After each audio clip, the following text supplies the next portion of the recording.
Nisy nitsangana teo,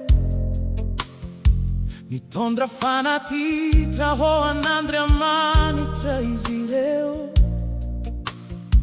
Iray nekena, marina ny azy, iray kosa nirehitra tao anatiny.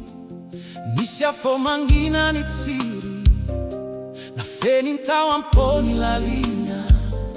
Tsy noho tsy fananana akory, fa fialonana tsy voafehy. Nirany Abela amin'ny tany, feon'ny raritsy azo sakanana.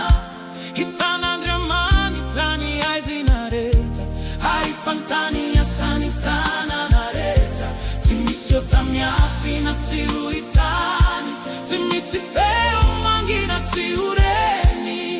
Fa izay atao an-tsokosoko, nitsangana iray an-tany. Sitraka nianjera tamin'ny Abela, fa ikaina tsy nahazo izany. Tsy nisy teny nampitony ny fony, Fahadisoam-panantenana noho voafehy azy. Nahoana tsy zaho poi ny fony, rehefa nitombo ny ain'ny natao anatiny.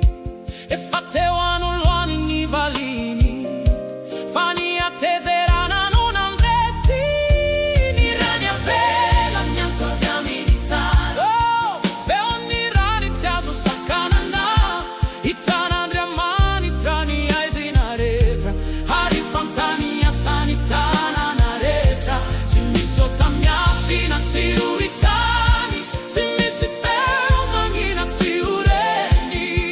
Fa izay atao an-tsokosoko, nitsangana iray an-tany.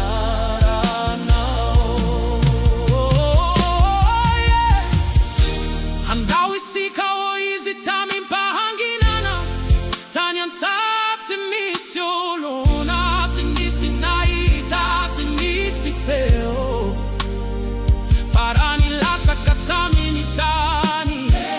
Nian'ny raha lainy, tonga fahotana voalohany lehibe. Kanefa niantso avy ao an-tany ny feo izay ren'ny lanitra. Nirany Abela niantso avy amin'ny tany, feon'ny raritsy azo sakanana. Hitan'Andriamanitra ny ain'ny rehetra, ary fantany asany